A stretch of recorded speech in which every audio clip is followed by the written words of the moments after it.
Esto es Sobre la Roca, con Esther Sánchez. Un espacio cada 15 días donde compartimos la palabra del Señor, aquellos devocionales, pensamientos, predicaciones, libros y todo aquello que nos anima, inspira y motiva a andar y vivir cada día más y más firmes sobre la roca.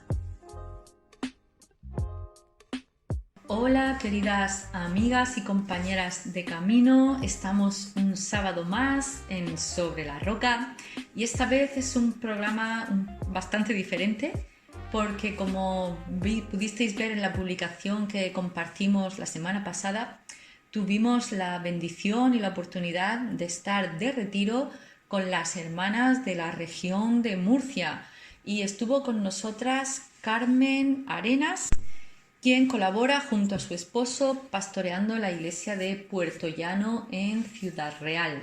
El tema del retiro era una fe auténtica.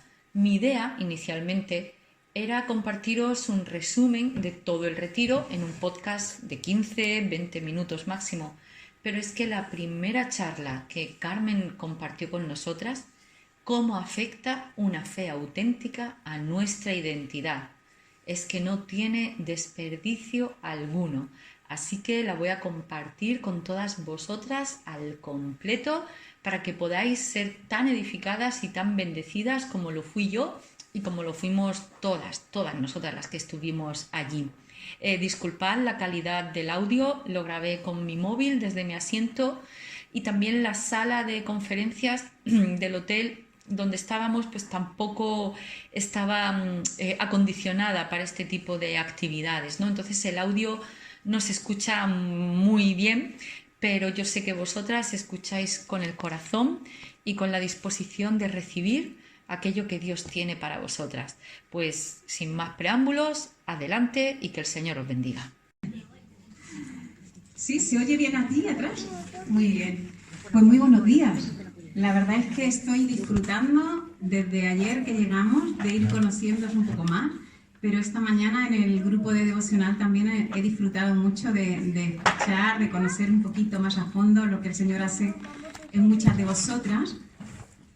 Y solamente para las que hayan llegado esta mañana, decir que mi nombre es Carmen Arenas. Si escuchas un acento un poco extraño es porque tengo una mezcla de acentos, pero soy de un pueblo de Córdoba, de Priego de Córdoba, pero junto con mi esposo llevamos en el ministerio pastoral en Puerto Llano ya muchos años. Estamos viviendo allí ya durante 32 años. Tenemos 2 hijos varones, 2 regalos de Dios, Josué de 29 años y Pablo de 26 años. Y ahora aquí, pues disfrutando de la invitación que me habéis hecho, quiero agradecer profundamente a todo el comité por haber contactado conmigo, por la confianza, por el cariño con el que hemos estado en contacto preparando este encuentro. Y como bien nos decía esta mañana Lucía, todas tenemos el título ahí, pero vamos a centrarnos en esta mañana, hablando del poder de una fe auténtica, nos vamos a centrar en esta mañana en el tema de la identidad. Leía hace años un artículo de una crítica de cine que decía que ella siempre busca, y es difícil encontrar, biografías de mujeres que sean consecuentes, coherentes con su forma de pensar. Y decía ella, esta sociedad es voluble y oportunista y por eso estamos anhelando siempre encontrar biografías, personas que verdaderamente reflejen lo que creen.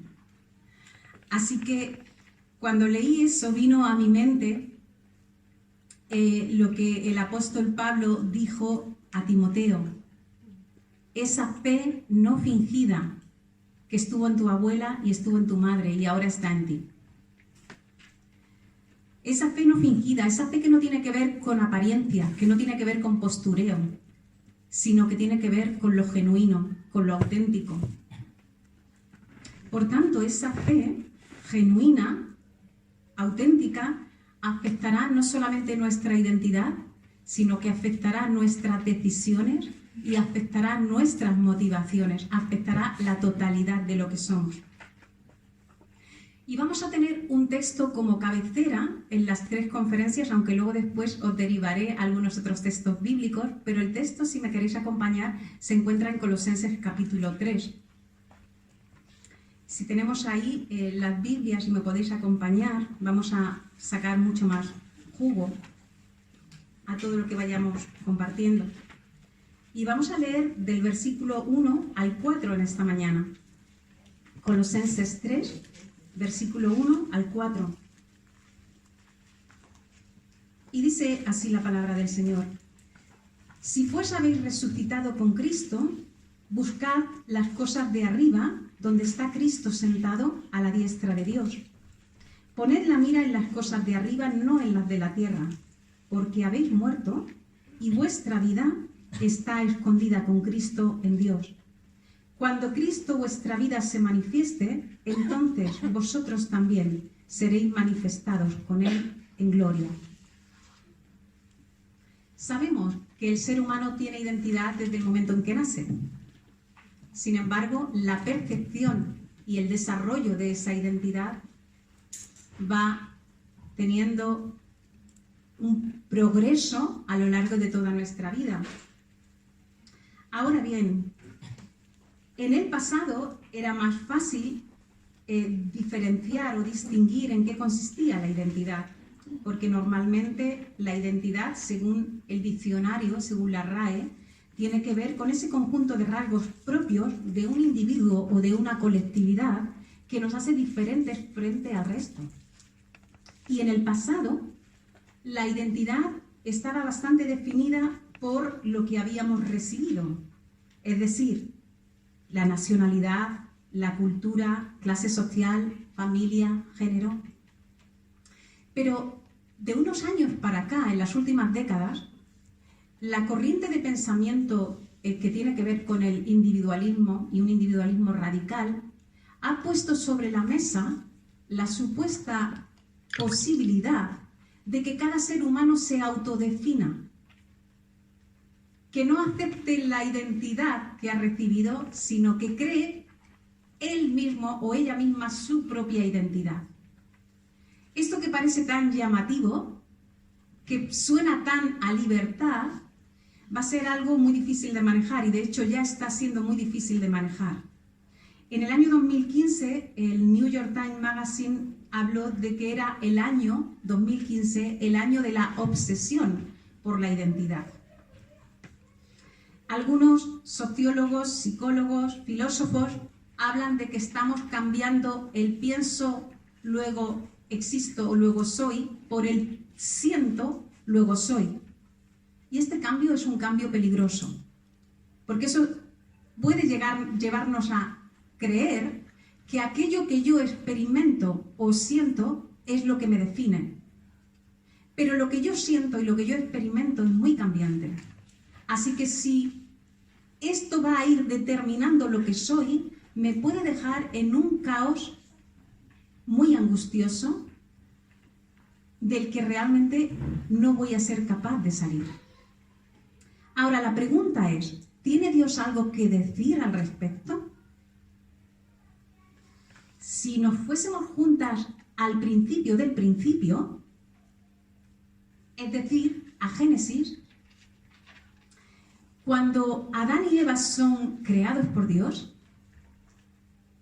realmente está claro que ellos son diferentes, tienen una identidad diferente al resto de la creación. De hecho, Adán es necesario que tome conciencia de esa gran diferencia para que Dios le conceda a una igual, a una enfrente. Y hasta que Adán no tiene conciencia de que no hay nadie que verdaderamente comparta su identidad, Dios no le da a Eva. Y es cuando ellos dos tienen conciencia de que solamente ellos y solo ellos son los portadores que reflejan la imagen de Dios, es que en ese momento entienden el propósito de Dios. Dios le da el propósito tanto a Adán como a Eva cuando toman conciencia de su identidad. Por eso la identidad es tan valiosa. Saber quiénes somos apunta al propósito que tenemos en la vida. Y por eso Satanás está tan interesado en atacar a lo largo de la historia la identidad de cada ser humano. Y recordáis, la tentación de Satanás en Génesis 3 es: podéis vivir sin Dios y seréis algo más que humanos. No hagáis caso de Dios. No hagáis caso de los límites que Dios ha puesto. Lo que tenéis que hacer es transgredir esos límites y entonces seréis como Dios.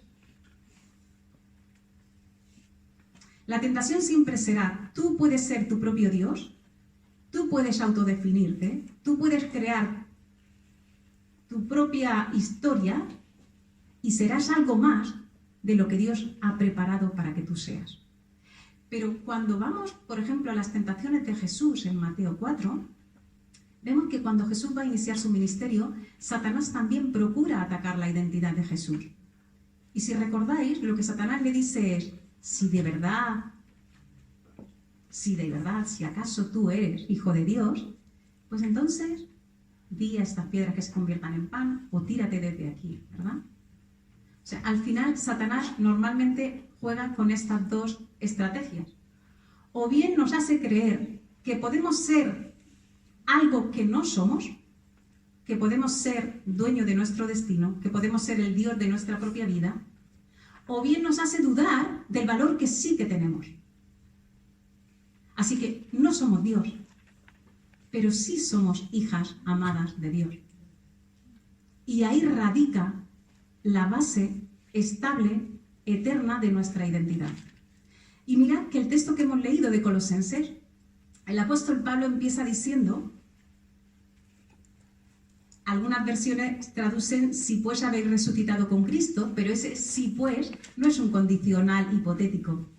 Por eso quizá al castellano lo entendemos mejor la versión que dice puesto que habéis resucitado en Cristo, buscad las cosas de arriba. Ahora yo os pregunto a vosotras, ¿alguna de vosotras puede resucitar esta mañana? ¿Podéis? ¿Esta mañana? No. ¿Por qué? Porque no estáis muertas. Estáis vivas. Solamente puede resucitar quien ha muerto. Es decir, el apóstol Pablo, en el capítulo 1 y 2 de Colosenses, está describiendo y desarrollando toda la base teológica, toda la doctrina que nos hace entender que nuestro problema en rebeldía con Dios era tan grave que no era suficiente con que el Señor nos hiciera un arreglito, que no era suficiente con que el Señor nos hiciera una reforma, sino que el Señor tenía que darnos una vida nueva, que cuando estamos sin Cristo, estamos espiritualmente muertas. No es que estemos enfermas, no es que estemos débiles, es que estamos muertas. Y que por tanto necesitamos nacer a una vida nueva. Ahora, ¿tú has visto cuando nace un bebé? ¿Cómo sabemos que un bebé nació? Porque respira, porque empieza a tener unas necesidades que cuando estaba en el vientre de la madre no tenía, ¿verdad? Cuando nosotros nacemos a una nueva vida, empezamos a tener unas necesidades que antes no teníamos. Y por eso es por lo que necesitamos buscar, como un bebé busca a su madre, porque no puede sobrevivir si no es con su madre. Cuando nacemos a una nueva vida, no tenemos vida propia e independiente, no somos nuestro propio dueño de nuestro destino. Nacemos a una nueva vida y somos absolutamente dependientes de aquel que nos dio la vida, de Cristo. Y por eso necesitamos buscar las cosas de arriba, donde está Cristo. Así que una nueva identidad maravillosa, un regalo, pero una nueva identidad que vamos a disfrutar en conexión continua, perpetua, constante con aquel que nos ha dado la vida, con Cristo. Ahora mirad que el texto que hemos leído todo el tiempo aparece en plural. ¿Verdad que no te dice, puesto que tú, María, puesto que tú, Lola, puesto que has recibido, sino en plural, vosotros? Y esto es tan importante. El plural es lo que nos recuerda que lo que nos une es lo que Cristo ha hecho por nosotras. cuanto más apegadas estamos a Cristo, más fuerte será nuestra conciencia de una identidad y de una dignidad mayúscula, pero también más cerca estaremos unas de otras. Porque entonces la identidad mayúscula no tiene que ver con el lugar en el que yo nací, no tiene que ver con mi titulación, no tiene que ver con mis dones, no tiene que ver con nada que cualquiera de nosotras hayamos hecho a lo largo de nuestra vida o nuestra biografía. Lo verdaderamente valioso de quienes somos es lo que Cristo ha hecho. Y eso nos coloca en una familia y nos une de un modo súper poderoso. Venía a mi mente una anécdota.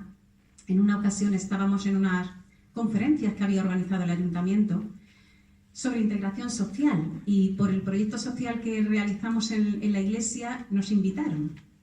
Y allí me presentaron a un profesor de la universidad, a un sociólogo, y este señor, cuando supo que era de la iglesia, se acercó y me dijo: oye, tengo muchísimo interés en conocer cuál es vuestro programa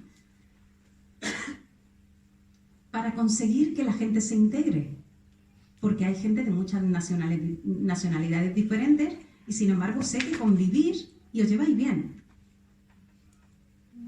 Para este hombre lo más poderoso de la fe era ver que gente que no nos conocíamos de nada, que no compartíamos familia, que no compartíamos cultura de país, que no compartíamos, estábamos unidos y nos amábamos y podíamos convivir y podíamos trabajar juntos en un proyecto. Teníamos un propósito común. Entonces, yo le pude decir a este hombre: sabes, estaría muy bien si yo te explicara el proyecto y pensarías que somos gente estupenda. Y el proyecto creo que está bien, no te voy a engañar. Pero realmente la base de que podamos trabajar juntos, de que nos amemos y tengamos una meta común, es que compartimos una misma fe. Y esto no es algo que hemos elaborado nosotros, es algo que hemos recibido. La fe en el Dios que se ha acercado a nosotros para amarnos y para darnos una nueva identidad es un regalo. Cuando nosotras recibimos la fe, ¿dónde estábamos? Muertas. No hicimos nada para ayudar al Señor a nacer. Recibimos como un regalo algo que nunca hubiéramos podido conseguir. Así que cualquier cosa que para nosotros tenga valor y nos aleje de los demás, tiene que hacernos pensar que necesitamos volver a poner nuestros ojos en Cristo. Cada vez y cuanto más nos acercamos a Cristo, más conciencia de familia tenemos y una identidad más fuerte y una claridad mayor en cuanto a entender el propósito para el que el Señor nos ha puesto. Y esa es la gran diferencia entre la religiosidad y la fe pura y auténtica. La religiosidad es intentar continuamente conseguir tener un nombre, conseguir ser aceptadas por Dios y por el grupo, por los demás. Y aquí dejadme que os hable de un encuentro que Jesús tuvo con un joven, que era un joven aparentemente exitoso. Y os hablo del joven rico. Realmente no conocemos su nombre. Lo único que conocemos de este hombre es que era rico. Y no hay nada que afirme más tu identidad que una persona te llame por tu nombre. El Señor nos dice: yo te conozco por tu nombre. Es más, el Señor, cuando transforma la vida de personas en la Biblia, vemos que con mucha frecuencia cambia su nombre. ¿Por qué? Porque, como decíamos, la identidad apunta al propósito. Cuando el Señor irrumpe en nuestras vidas y nos cambia nuestro sentido de valía, de dignidad, normalmente nos enfoca en su propósito, que es un propósito mayúsculo. Este joven, si queréis mirarlo, lo encontramos en el Evangelio de Lucas, en el capítulo 18. Y si no, yo voy a leerlo, podéis seguirlo con mi lectura. Dice el texto, en el capítulo 18, a partir del verso 18, que un joven principal le preguntó diciendo: Maestro bueno, ¿qué haré para heredar la vida eterna? Y Jesús le dijo: ¿por qué me llamas bueno? Ninguno hay bueno, sino solo Dios.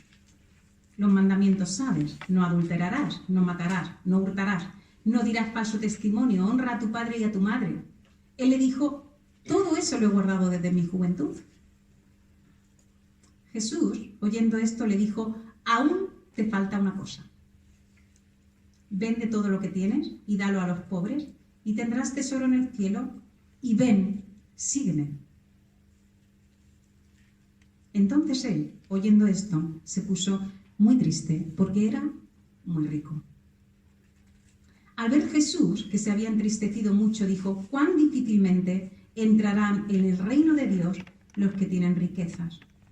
Y los que oyeron esto dijeron: ¿quién pues podrá ser salvo? Todos los que estaban presentes dijeron: si este no se salva, no se salva nadie. Si este es un hombre 10, si es un hombre que guarda toda la ley, si es un hombre respetado, si es un principal, tiene un puesto de autoridad. Si este no se salva, estamos muertos. Y Jesús añadió una cosa muy importante. Jesús dijo: lo que es imposible para los hombres es posible para Dios. ¿Sabes? Los que estaban allí presentes tenían razón. No hay nadie que pueda salvarse. Tú y yo no nos podemos salvar. Nadie puede llegar al estándar de Dios. La buena noticia es que lo que es imposible para los hombres es posible para Dios. Y si nosotras estamos aquí hoy, si tú de verdad has experimentado lo que significa nacer a una nueva vida con Cristo, tú sabes de lo que yo te estoy hablando. Lo que para ti era imposible, ha sido posible para Dios. Si miramos a este joven, podríamos decir que si tú tienes en las redes sociales, este sería del que tiene un perfil 10. Rico, prestigio. No sabemos si era guapo, pero vamos, da igual. Era un hombre que estaba acostumbrado a tener éxito en todo lo que hacía. De hecho, se acerca a Jesús y no le dice: Jesús, vengo por favor a suplicarte que me den la vida eterna. No, le dice: ¿qué es lo que yo tengo que hacer?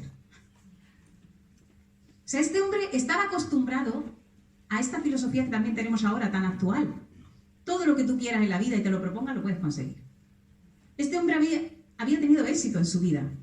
Y ahora lo que quería garantizar era la vida eterna, porque la de aquí ya la tenía garantizada. Era muy rico. Y además prestigioso. Y además tenía el respeto de todo el mundo. ¿Qué más podía pedir este hombre? Quería garantizar la siguiente vida. Pero quería garantizarla a él. ¿Qué tengo que hacer? Yo no sé si tú has ido alguna vez a un examen que llevas ahí cogido con pinzas y miras las preguntas y de pronto dices: ¡ah! Me la sé. Y piensas: ya, te relajas, ¿no? Ya lo apruebo. Un poco este joven me imagino igual, cuando Jesús le dice: bueno, los mandamientos sabes. Y Jesús le enumera los mandamientos que tienen que ver con las relaciones horizontales. Y él dice: apruebo, voy bien. Hasta que Jesús llega y le señala algo que él nunca hubiera esperado. La pregunta es: ¿por qué Jesús le habla de dinero? Pasa de hablarle de los mandamientos a hablarle de dinero. ¿Vosotras conocéis algún mandamiento que mande ser pobre? ¿No? La pregunta es: ¿por qué Jesús a este hombre le pide que renuncie a su riqueza? Cualquiera que no conozca al Señor y lea este texto pensaría: el Señor quiere pillarle. Igual que un profesor que te pone la pregunta que nadie responde porque te quiere pillar. Pero mirad, hay una cosa muy interesante cuando leemos algo en la Biblia y no lo entendemos, sobre todo si está en los evangelios. Algo muy útil es buscar este mismo suceso en otro evangelio del evangelio sinóptico. Y cuando leemos este encuentro de Jesús con este joven y lo leemos en el evangelio de Marcos, hay algo súper importante que nos ayuda a entender por qué Jesús le habló de dinero. Dice Marcos que Jesús le miró y le amó. Jesús miró a este joven y lo amó. Y porque lo amaba, Jesús le dijo, tu problema está en el corazón. Tu problema no tiene que ver con religión. Tu problema tiene que ver con tu corazón. Tú sabes cumplir con todos los mandamientos que tienen que ver con lo que el ojo humano ve. Pero tu mayor amor no es Dios. Y por tanto, si tú no amas a Dios sobre todas las cosas y a tu prójimo como a ti mismo, no has entendido la fe. Has entendido la religión. Y por eso, como alguien dijo, Jesús, cuando nos mira y nos señala algo que nos estorba para seguirle, no es que Jesús sea caprichoso, no es que Jesús sea exigente, es que Jesús nos ama. Y porque te ama y porque es sabio, es capaz de señalar justamente aquello que te está estorbando para poder seguirle y para poder seguirle y cumplir el propósito que el Señor tiene para la vida. Mirad la conversación que Jesús tiene, porque es una conversación muy didáctica. El hombre le dice, maestro bueno, y Jesús le dice, bueno solamente es Dios, porque me llamas bueno. ¿Acaso Jesús le está diciendo yo no soy bueno? No puede ser. ¿Acaso Jesús le está diciendo yo no soy Dios? Tampoco puede ser.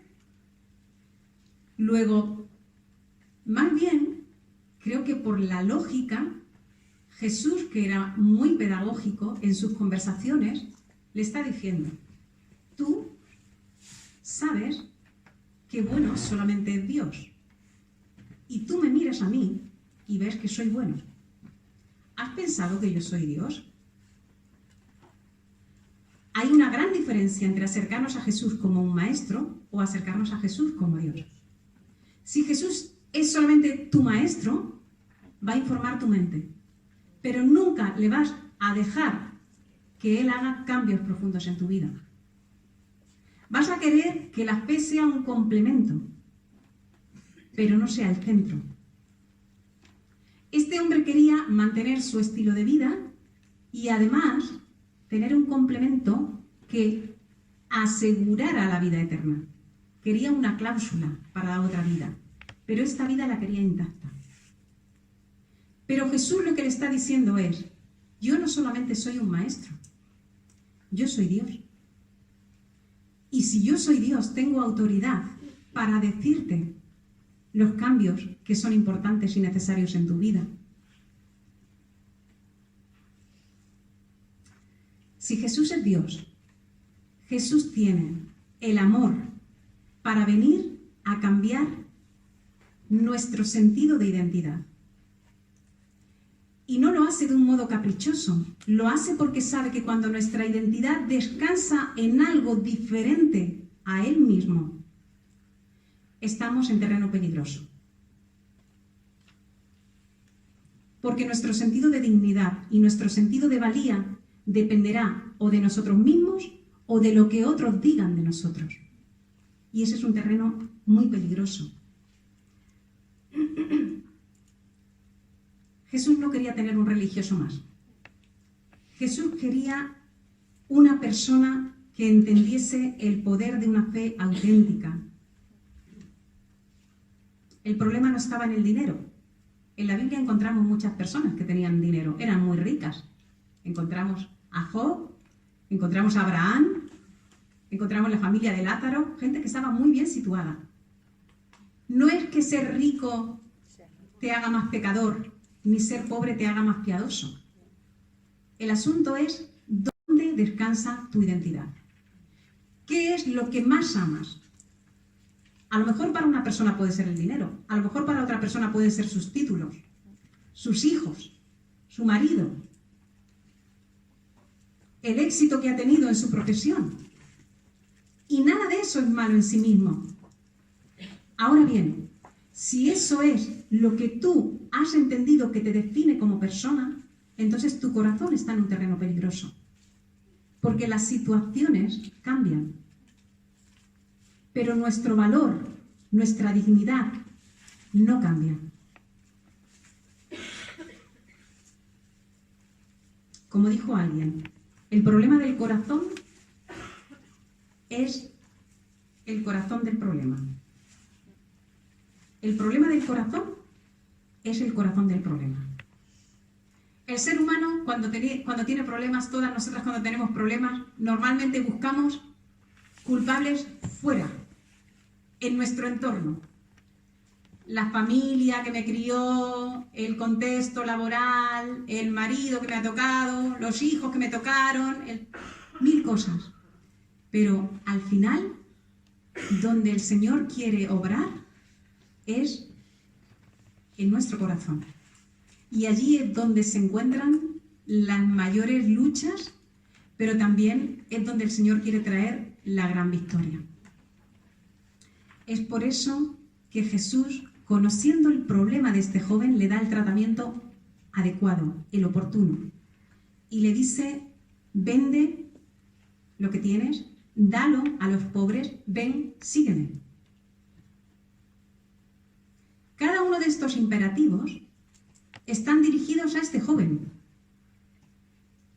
Tú sabes, en la vida de fe, Jesús a cada una de nosotras nos da imperativos, pero quiere que nosotras tomemos decisiones al respecto.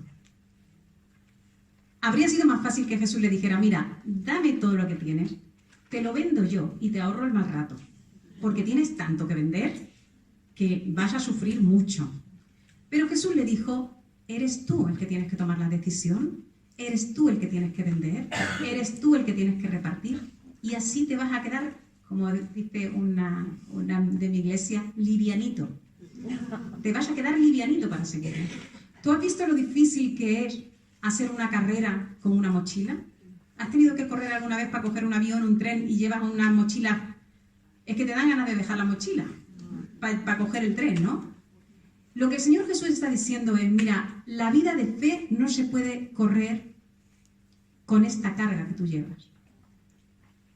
Lo que yo tengo para ti es infinitamente mayor y mejor que lo que tú vas a dejar. Pero para seguirme, tienes que dejar eso. Es un llamado a la voluntad, un llamado al libre albedrío. Jesús está diciendo, quita lo que te estorba y ven a mí con todo tu corazón. A lo mejor tú no eres rica, pero el Señor nos sigue llamando de la misma manera. Lo que nos estorba en la carrera de fe no es lo mismo para todas. La pregunta sigue siendo, ¿qué es aquello que más amas?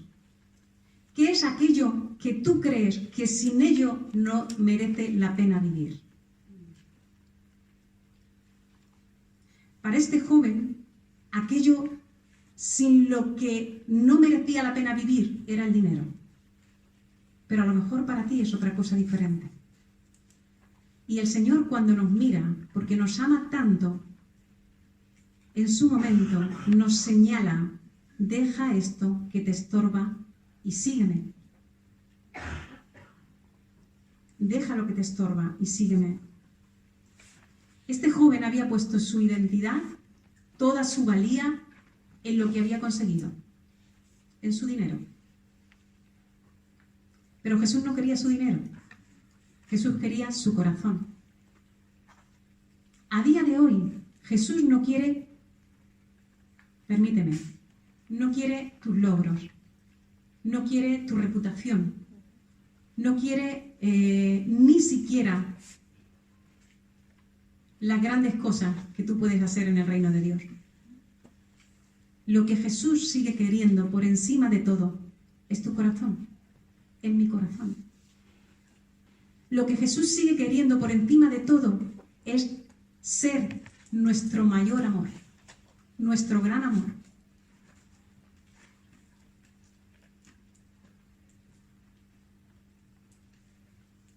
Y cuando el Señor permite que algo llegue a nuestra vida para arrebatarnos algo que amábamos, necesitamos poner nuestra mirada en Cristo, que está arriba, sentado a la diestra de Dios.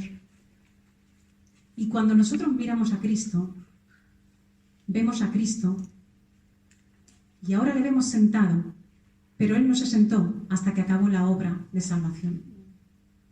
Y cuando ahora miramos a Cristo, vemos a un Dios que tiene heridas en sus manos y tiene herida en su costado. Y por eso cuando nosotros le miramos a Él en una situación de dolor, sabemos a ciencia cierta que Él entiende lo que es sufrir. Sabemos a ciencia cierta que Él sabe lo que es llorar. Llorar lágrimas de sangre. Sudar lágrimas de sangre. Y por eso podemos acercarnos a Él sabiendo que tenemos un sumo sacerdote que no es que se haga una idea de lo que es sufrir, es que lo entiende a la perfección. Y por eso cuando estamos confusas, cuando estamos desorientadas, cuando sentimos que no sabemos qué hacemos aquí en este mundo, o cuando no sabemos quiénes somos, podemos mirar a Jesús y decir, Señor, tú sí sabes quién soy yo. Tú sí sabes quién soy yo porque tú me has dado la vida. Y yo ahora no sé quién soy, pero lo descubriré contigo, en dependencia de ti. Nunca creas que vas a descubrir quién eres al margen de Dios. Esa es una forma de engaño. Vamos a descubrir quiénes somos, el valor que tenemos y el propósito que tenemos en la vida, apegadas a Cristo. Porque Él nos ha dado la vida nueva que tenemos en Cristo. No creas la corriente de este mundo. Suena bien, pero es una gran mentira. Tú no tienes que autodefinirte. Tú tienes que aceptar lo que Dios ha dicho de ti. Y Dios ha dicho que tú eres valiosa. Y Dios ha dicho que en el reino de Dios no hay hijas de primera ni de segunda. No hay hijas prescindibles ni imprescindibles. No hay niñas mimadas. No hay hijas únicas. Somos una gran familia. Una familia en la que todas estamos con la misma dignidad porque tenemos un mismo Padre y un mismo Salvador. Porque tenemos un mismo propósito, como hemos cantado. Somos el pueblo de Dios. Y el propósito sabemos cuál es. Anunciar las virtudes de aquel que nos ha dado una vida nueva. Y en el caminar nos necesitamos unas a otras. Y necesitamos continuamente mirar a Cristo. Y de Él vamos a recibir la vida. De Él vamos a recibir su palabra. Y como decía, cuando nacemos a una nueva vida tenemos necesidades nuevas. Y una de las formas en las que tú vas a estar segura de que tienes una nueva identidad es que tú ahora, si has nacido a una nueva vida en Cristo, necesitas escucharle. ¿Tú quieres escuchar a Dios? Lee la palabra. Y como dijo alguien, si quieres escucharle hablar en voz alta, lee la palabra en voz alta. Esta es la manera en que Dios nos habla, a través de su palabra. Necesitamos hablarle, y eso lo hacemos a través de la oración. Necesitamos crecer, necesitamos estímulo, necesitamos corrección, necesitamos esperanza, y eso lo recibimos en el entorno de la iglesia, porque el Señor ha muerto por su iglesia, no solamente por ti individualmente, por su iglesia. Y por eso leemos, por ejemplo, en Hebreos, que nos consideremos unas a otras y nos estimulemos unas a otras al amor y a las buenas obras. Porque desde que tenemos una identidad compartida, somos una familia hasta la eternidad. Así que, cuanto más disfrutemos aquí ahora, cuanto antes aprendamos a amarnos, a considerarnos unas a otras, a valorarnos, cuanto más podamos ser parte de la restauración de la identidad de cada una de las personas que el Señor trae a su familia, más gloria damos a Dios. Recuerdo una hermana que vino de Nigeria y podía haber venido de cualquier otro lugar, pero es verdad que a mí algunas de las cosas que me explicaba me quedaban más lejos porque nunca había estado en contacto quizás tanto con esta cultura, ¿no?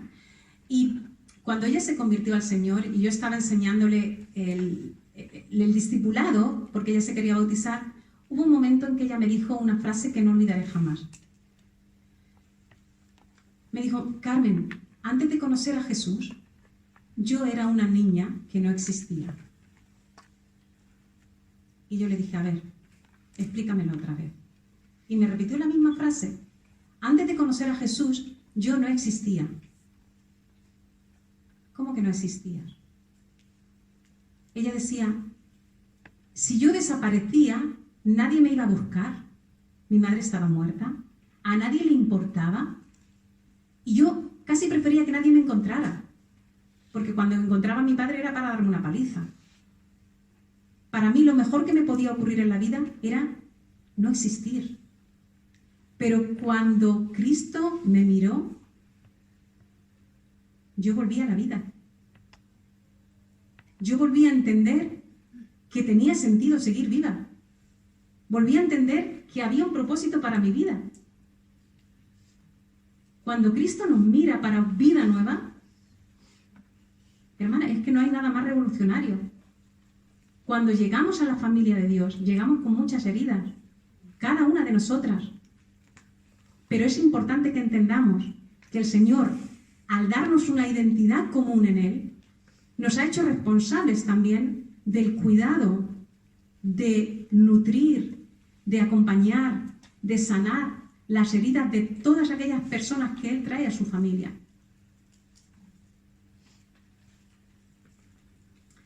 Tristemente, a lo largo de la vida vamos descubriendo, como decía C.S. Lewis, que la historia humana es la larga y trágica historia del ser humano tratando de encontrar algo distinto a Dios que lo haga feliz. ¿Tú crees que por conocer la palabra ya no serás tentada a creer que otra cosa te va a dar la felicidad? Mentira. Con mucha frecuencia llegamos a pensar otra vez, estoy mal, pero el día que acabe la carrera, qué feliz voy a ser. Estoy mal, pero el día que encuentre el hombre de mi vida, qué feliz voy a ser. Estoy mal, pero el día que mis hijos ya estén situados, qué feliz voy a ser. La historia pensando que cualquier cosa me hará feliz al margen de Dios. El apóstol nos recuerda, no hay nada que tú necesites más que estar en dependencia de Cristo, que mirarle y deleitarte en Él, que recibir de Él todo lo que Él sabe que necesitas y que nunca se va a olvidar de ti y nunca va a mirar para otro lado cuando tú tienes una necesidad. Me gusta mucho que en el texto que hemos leído aparece Pedro, que es un personaje que me encanta por su sinceridad, porque a Pedro no le iba el postureo. Pedro le pasaban las cosas por la cabeza y las soltaba. Entonces, cuando Pedro está allí y está viendo la conversación de Jesús con este hombre, llega un momento en que Pedro le dice, pues Señor, nosotros hemos dejado posesiones y te hemos seguido. Es como diciendo, Señor, algo tendrás para mí, ¿no? Porque este no se atreve a dejar el dinero, pero nosotros sí lo hemos hecho. La comparación, ¿no? Y Jesús le dijo algo súper interesante. Jesús le dijo, de cierto os digo que no hay nadie que haya dejado casa o padres o hermanos o mujer o hijos por el reino de Dios que no haya de recibir mucho más en este tiempo y en el siglo venidero la vida eterna. Pocos versículos se han interpretado peor que estos. Parte del Evangelio de la Prosperidad, el supuesto Evangelio, el falso Evangelio de la Prosperidad, si me permitís, sí, tiene que ver con entender que, Señor, si yo he dicho que te sigo, pues entonces, ahora aquí estoy, esperando tus bendiciones. Como si Cristo no fuera suficiente, ¿no?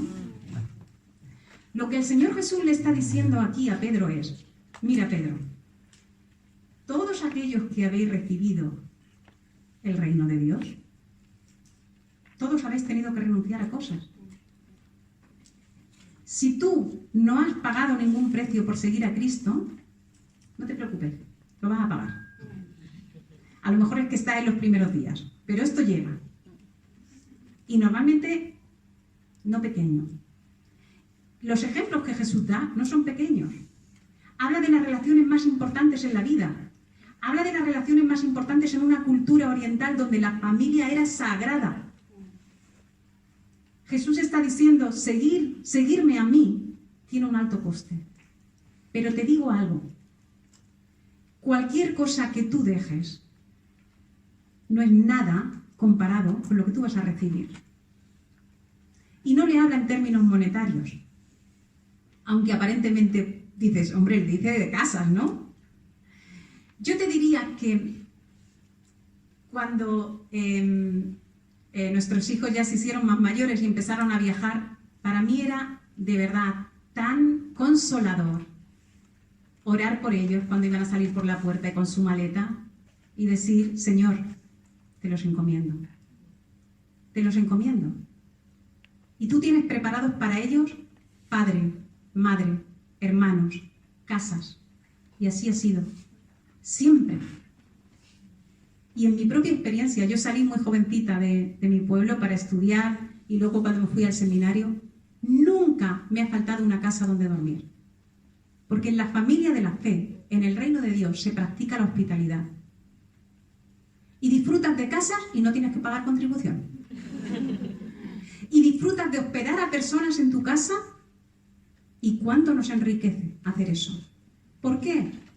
Porque compartimos una misma identidad. Da igual que el que venga a mi casa sea rico, pobre, sea de un país que conozco, que no conozco, hable mi idioma o tengamos que hablarnos en señas. Si ha nacido en Cristo, ese es mi hermano, esa es mi hermana. Y no hay nada más poderoso para sanar la identidad y la valía de una persona que abrazarla, que recibirla en tu casa, que hablarle, mirarle a los ojos, aprenderte su nombre, preguntarle de su historia y mirar juntas a Cristo. Así que lo que el Señor le dijo a Pedro es, mira Pedro, cualquier cosa que hayáis dejado por seguirme a mí, la vais a recibir, pero no solo la vais a recibir, la vais a compartir. Y se parece mucho a lo que le dijo al joven rico. Lo que separaba al joven rico de su prójimo, ¿qué era? Lo mismo que le separaba de Jesús, el dinero. En este mundo todas sabemos que el dinero separa a la gente. Y si no tienes un carnet determinado, no entras allí.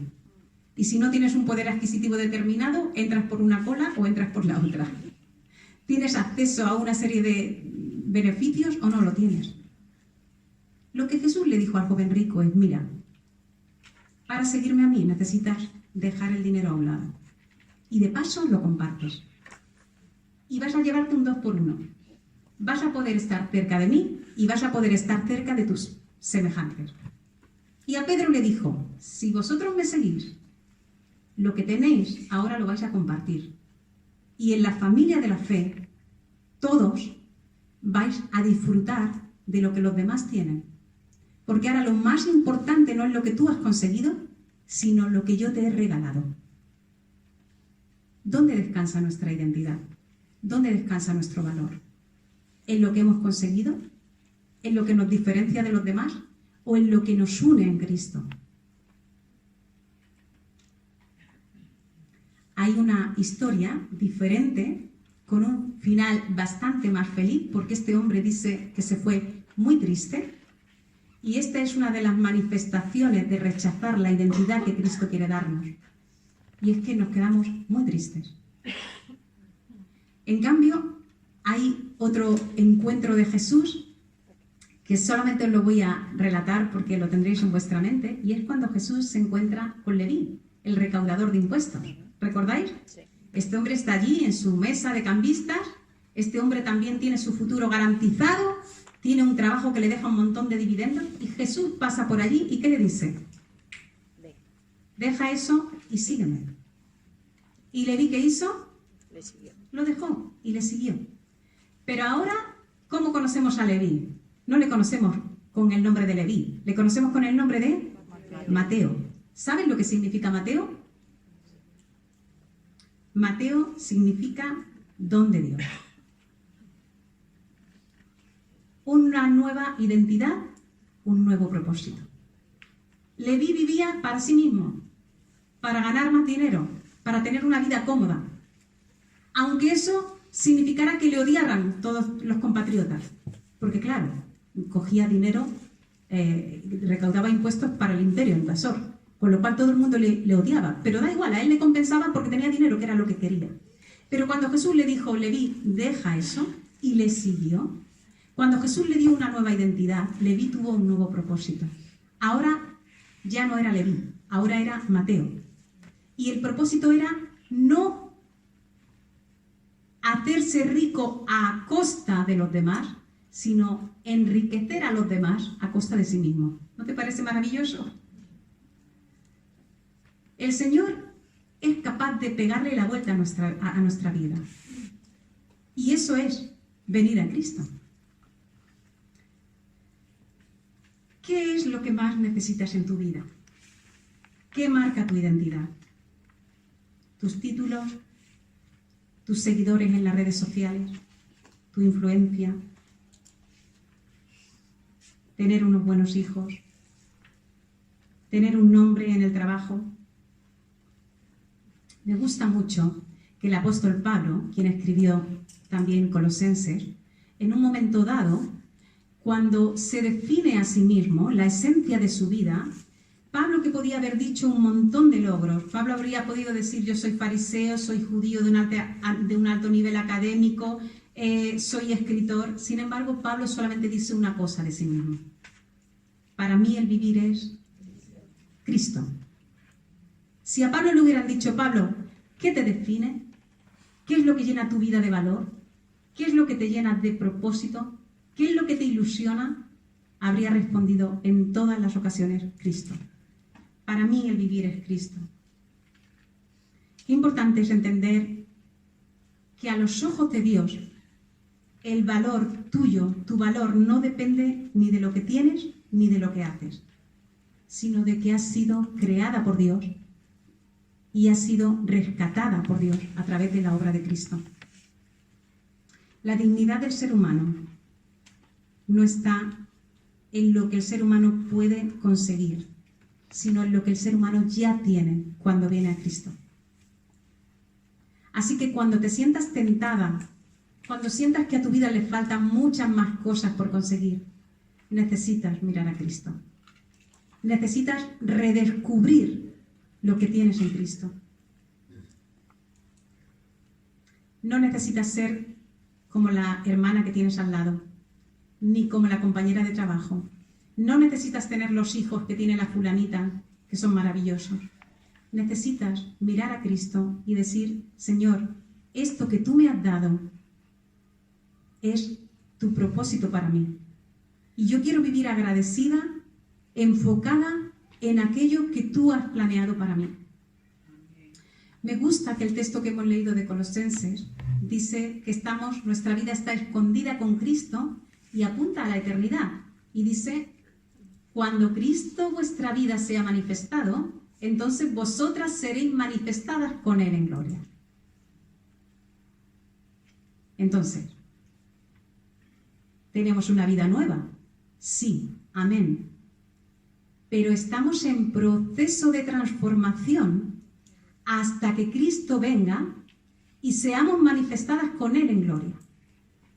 La pregunta es, desde esta nueva vida que hemos recibido hasta que Cristo venga, en ese proceso de santificación, el Señor Jesús nos va a ir señalando por su palabra y por el consejo de personas con las que vivimos en la misma familia. Con frecuencia el Señor dirá, Carmen, deja eso, sígueme. Y nuestra respuesta a cada una de las demandas del Señor es lo que va a determinar esa transformación que nos será mostrada al final cuando el Señor venga. Así que hay días que te miras al espejo de la palabra y dices, Señor, ¿cuánto me queda? Me falta mucho. Pero el Señor dice, sigue mirándome. Yo no me he cansado, sigo trabajando. Aquel que empezó la buena obra la perfeccionará hasta el día de Jesucristo. Hay una anécdota de Ruth Graham, que fue esposa de Billy Graham, que ya están los dos con el Señor. Dice que ella una vez iba conduciendo y vio un tramo de obras y parando el coche, ya sabes lo tedioso que es conducir cuando vas con obras, ¿no? Primera, segunda, te paras, primera. Y cuando acaba el trayecto de obras, había un rótulo que ponía: gracias por su paciencia. Fin de obras. Se fue a su casa y le dijo a su marido: ya sé lo que quiero que pongan en mi lápida. Quiero que pongan: gracias por su paciencia. Fin de obra. Qué bueno. Nosotras estamos en obras y es muy importante no perder esto nunca de vista y agradecer la paciencia de los demás también, porque somos muy propensos a pensar: ¿cuánta paciencia tengo yo con los demás? Pero ¿cuánta paciencia tienen los demás conmigo? De vez en cuando hay que decirle a los que conviven con nosotros: gracias por tu paciencia, estoy en obras, pero un día acabarán y entonces quiero estar contigo y disfrutarlo. Cuando el Señor venga vamos a disfrutar de este fin de obra y será maravilloso, pero para eso necesitamos depender continuamente de Cristo y no poner nuestro valor en nada por encima de lo que Cristo ha hecho. Cada vez que sientas que te empiezas a distanciar de los demás, vigila, estás poniendo demasiado valor en algo que no es Cristo. Somos hechura suya, creados en Cristo Jesús para buenas obras, las cuales Dios preparó de antemano para que anduviésemos en ellas. Esto es maravilloso. El Señor ha empezado una obra, nos regala una nueva identidad, nos da un propósito y encima nos prepara las obras en las que tenemos que andar. ¿Qué más podemos pedir? Tenemos que decir: Señor, abre mis ojos para entender por dónde tú quieres que yo vaya caminando. Y hacerlo con alegría, porque tú estás conmigo y tú tienes propósito en esto que tú has puesto en mi vida. Y es muy importante entender que aunque todas compartimos la misma dignidad, la misma identidad, el Señor nos lleva por trayectos y caminos diferentes. Nunca perdamos esto de vista, porque de lo contrario caemos en la queja, o caemos en el orgullo, o caemos en la rivalidad. El Señor no quiere que tú vivas la vida de otra. Quiere que vivas la vida en la que Él quiere que tú andes. Aquellas obras que Él previamente ha preparado para que andes en ellas. En este proceso de transformación, y estoy concluyendo, el Señor, a medida que nos va transformando, podríamos decir en sentido metafórico, En sentido metafórico, esa transformación se va acompañando de un cambio de nuestro carácter. Y normalmente, como digo en la Biblia, el cambio del carácter, el Señor lo acompaña de un cambio de nombre. Cambio de carácter, cambio de propósito, un cambio de nombre. Déjame acabar con un versículo que se encuentra en Apocalipsis y que de vez en cuando lo leo. Me da mucha esperanza y me da mucho estímulo. Sabéis que Apocalipsis fue escrito a los hermanos que estaban sufriendo una terrible persecución. Cuando vivimos pruebas, cuando vivimos situaciones dolorosas, necesitamos recordar que finalmente la fe, aunque la vivimos en comunidad, finalmente yo no voy a dar cuenta a Dios nada más que de mi vida. Eso nos libra de compararnos, nos libra de acusarnos, nos libra de culpar a los demás de nuestra situación y nos enfoca en Cristo. Así que en Apocalipsis, el apóstol Juan, inspirado por el Espíritu Santo, en el capítulo 2, verso 17, dice: el que tiene oído, oiga lo que el Espíritu dice a las iglesias.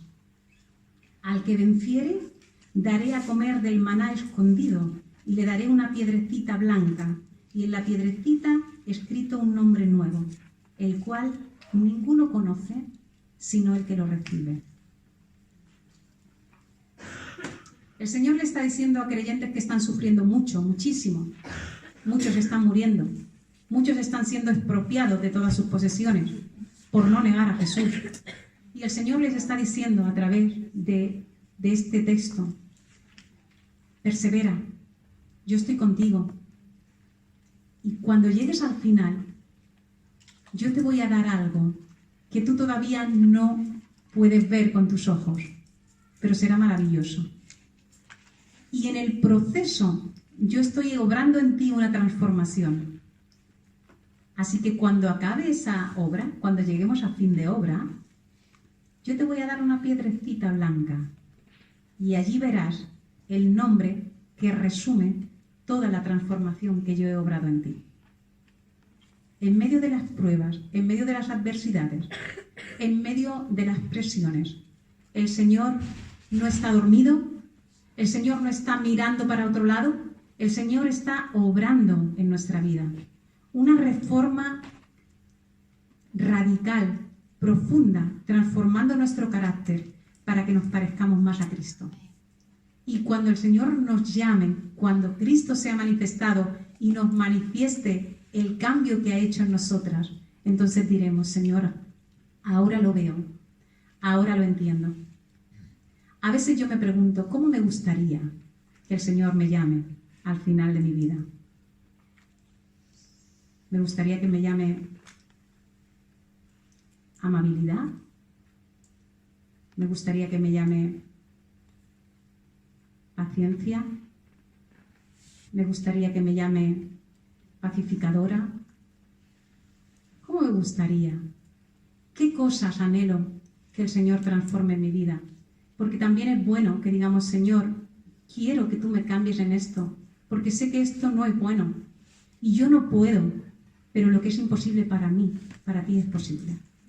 Ayúdame, ayúdame a mirarte, ayúdame a caminar y ayúdame a dejar cualquier cosa que tú me señales que está estorbando tu obra en mi vida y la obra en la vida de otros.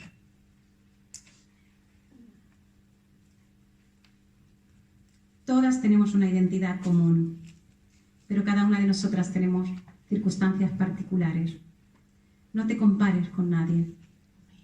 No envidies la vida de nadie. Da gracias a Dios por lo que Él ha hecho en ti y por lo que viene por hacer. Estamos en construcción. Llegará un día en que podamos decir, gracias Señor, fin de obra. Y podamos decir, muchas gracias Señor por tu paciencia. Y mientras que llega el día, no olvides que en la iglesia donde tú estás, en la familia donde tú estás, en el trabajo, en el mundo, la gente con quienes vivimos, también tienen que tener paciencia con nosotras. Así que seamos humildes, seamos agradecidas y también seamos pacientes mientras que el Señor continúa cambiando a los demás. Que así sea. Amén.